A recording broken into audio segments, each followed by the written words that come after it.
इस चुट्टे ने हाथी का शक्ल दिया है यहाँ पर। हम आपको जूम करके दिखाते हैं, आपका खून खोल जाएगा। देखिए इस हरामीपन को, इसको ये हम जूम करते हैं। इन लोगों के साथ क्या किया, ये इनके देश का मैटर है, इनको मुर्गा बनाया, किसी को भालू सियार बनाया, वो अलग मैटर। हमारे देश को देखें, हमें हाथी से कोई ऐतराज नहीं है, गजराज से हमें, लेकिन इस सुअर के बच्चे ने इस हाथी के पीछे ऑक्सीजन सिलेंडर लगाया। पूरी दुनिया में कोरोना फैलाया चाइना, और हम लोग का मजाक उड़ा रहा है क्योंकि हम लोग का ऑक्सीजन घट गए थे। हमारे यहाँ कम से कम ज्यादातर लाशें तो केवल ऑक्सीजन की कमी से मरी है यहाँ पर। अब ऑक्सीजन विदेशों से मंगाना पड़ा, ऐसे ऐसे देश ऑक्सीजन दिए यहाँ पे, हम लोग को उम्मीद नहीं थी, तो ये मजाक उड़ा रहा है। इसके अलावा आप देखिए यहाँ पर, यहाँ एक सलाइन चढ़ा रहा है, ये गंगा जल को दिखा रहा है, और यहाँ पर एक और सलाइन चल रहा है। अब इसमें अगर ध्यान से आप लोग को दिख नहीं रहा होगा, आप नेट से इसको लास्ट पर image of corona global times लिखेंगे तो आएगा। इसमें गाय का फोटो है, मतलब ये क्या दिखा रहा है, गौमूत्र दिखा रहा है।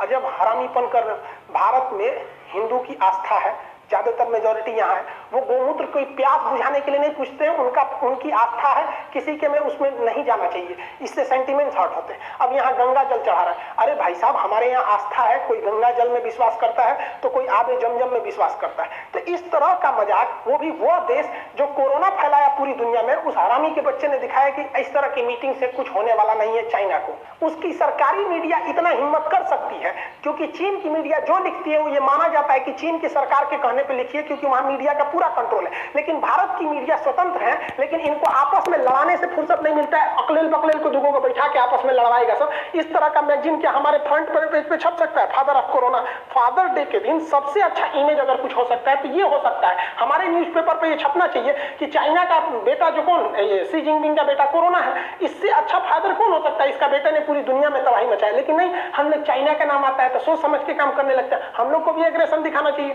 भारत यहाँ कोई खास स्टेप नहीं ले लेता है, वहां पर खुल के बोलना चाहिए कि ये कोरोना जो है चाइना की देन है, वो वुहान लैब से लीक हुआ था।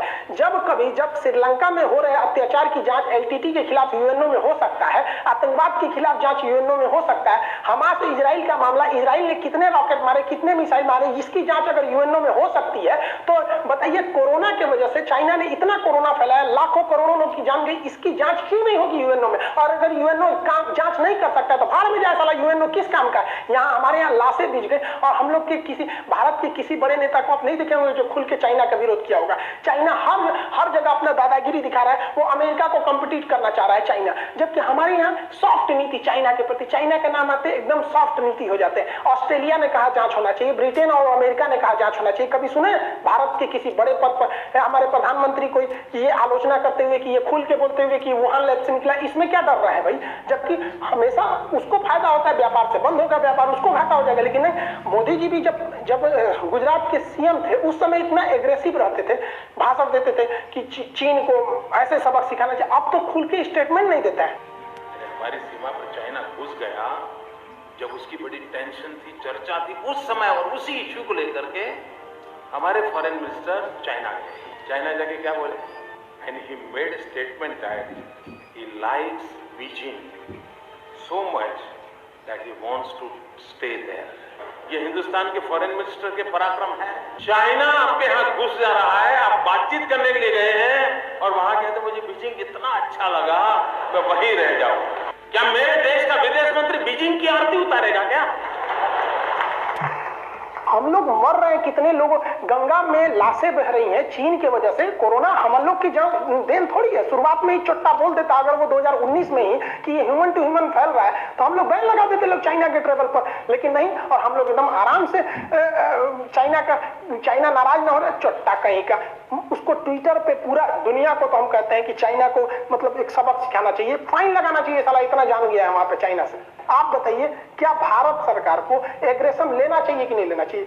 एकदम कड़े नीति की जरूरत है कि उससे तो हमें फायदा है ना। उधर साला गलवान घाटी में घुस रहा है, अरुणाचल प्रदेश में घुस रहा है, उसके बाद पूरी दुनिया में हम लोग का मजाक बना रहा है। इस तरह से भारत का मजाक उड़ा दिया गया। इस पर ट्विटर पे ट्रेंड नहीं किया जाएगा, रिपोर्ट ऑन चाइना वगैरह, इस पर नहीं ट्रेंड होगा यहाँ पर।